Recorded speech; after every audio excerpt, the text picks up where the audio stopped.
Good Sunday evening, meteorologist Jessica Moore here. We're looking at the national forecast for today, and that's going to start off with looking at the jet stream that is a little bit further south than what we're used to seeing, and what that's causing is below normal temperatures for the west coast, and as we look to the east coast, above normal temperatures are happening there. Now, taking a closer look at the East Coast, we see that they have more southerly flow, more moisture flowing into the East Coast, and those warmer temperatures extending all the way up north, even into parts of New York. Now on the West Coast, heavy snow for Utah and Colorado, and then for New Mexico and Arizona, it's more rainy, and that's what they've been dealing with for the past couple of days because of the jet stream change. Now, as we look at the temperatures across the U.S., starting with Raleigh, North Carolina, 69 degrees.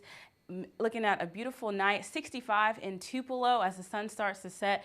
All the way in Boston, it's a little rainy out there right now. 48 degrees is the high temperature at the moment. And as we look at Big Sky, Montana, absolutely beautiful, but temperatures all the way down to 11 degrees right now. I would not enjoy that, but it is a beautiful view. Now let's zoom in and take a closer look at the southeast. Now, we're seeing rain move across the Florida Panhandle, southern parts of Georgia and South Carolina, and they're also seeing flash flood watches on the for Florida, Georgia, and parts of southern Alabama. Now, if you move up north, a little bit colder, chillier, rain for New York, but in Boston. But as we look at northern Maine, they're dealing with snowier conditions. Now, let's jump over to the Midwest, and as we journey over to the Midwest, we're seeing much more cloudier conditions and snowier. So we see snow more in Nebraska and parts of Iowa, Wisconsin seeing snow where they're below freezing. Now Chicago is below freezing, and you can see that they're still seeing rain over there and into parts of Michigan.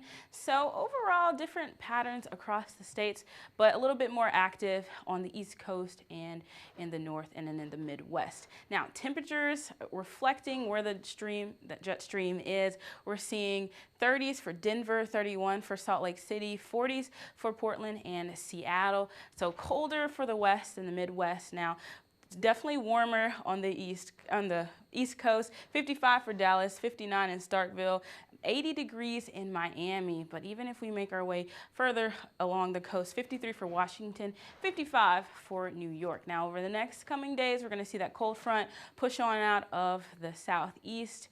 And then as we journey into Tuesday, high pressure is really going to start to move in and kind of dominate with the weather patterns over the U.S. So it's going to be looking quieter and drier. There's going to be a high pressure system moving over Oklahoma, Arkansas, and Missouri, and then high pressure over Denver and up into Salt Lake City. So over the next couple of days, looking quieter and drier for the most part.